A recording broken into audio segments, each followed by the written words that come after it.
Nous allons revoir la méthode qui nous permet de faire des conversions, que ce soit des conversions de longueur, de masse ou de capacité.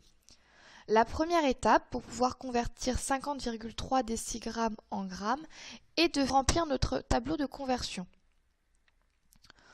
Pour cela, on peut se rappeler de la chanson MCD Umda HK.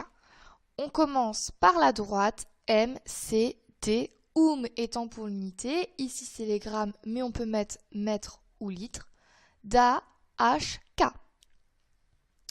La deuxième étape est de repérer le chiffre des unités dans le nombre que l'on veut placer dans le tableau. Donc ici, il s'agit de 50,3 décigrammes.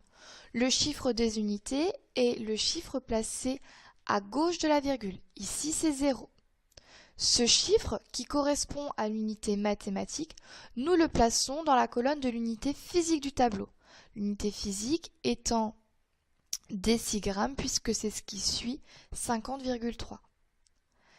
Quatrième étape, j'écris les autres chiffres de la valeur à convertir dans mon tableau, le 5 et le 3.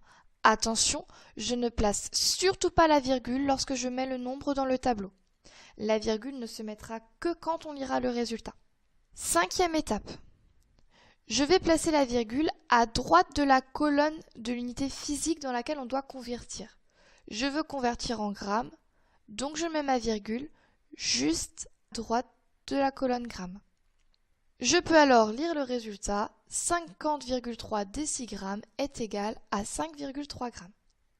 Je peux faire la même chose, mais cette fois-ci, je vais vouloir convertir 50,3 décigrammes en milligrammes. Les premières étapes sont les mêmes, donc je ne me répète pas et je peux directement réécrire le 503 dans mon tableau, en ayant bien le 0 qui correspond au décigramme et puis les autres chiffres placés dans les colonnes juste à côté du décigramme. Je veux convertir en milligrammes, donc il faut que la virgule se trouve juste à droite par la colonne milligrammes. Je peux la placer, je me rends compte que la place milligrammes est vide. Je mets alors un 0. Ce qui va me permettre de dire que 50,3 décigrammes, c'est égal à 5030 milligrammes.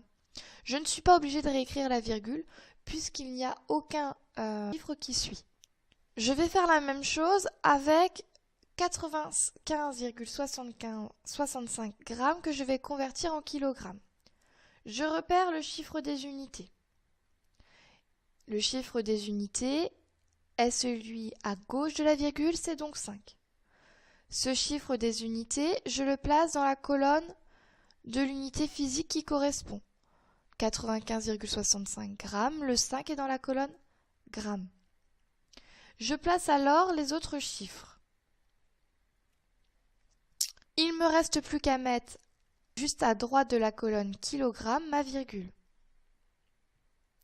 Je me rends compte que j'ai la case kilogramme qui est vide et la case juste après. Il va donc falloir compléter avec des zéros pour obtenir le résultat. Je n'ai plus qu'à écrire le résultat final qui est que 95,65 grammes est égal à 0,09565 kg.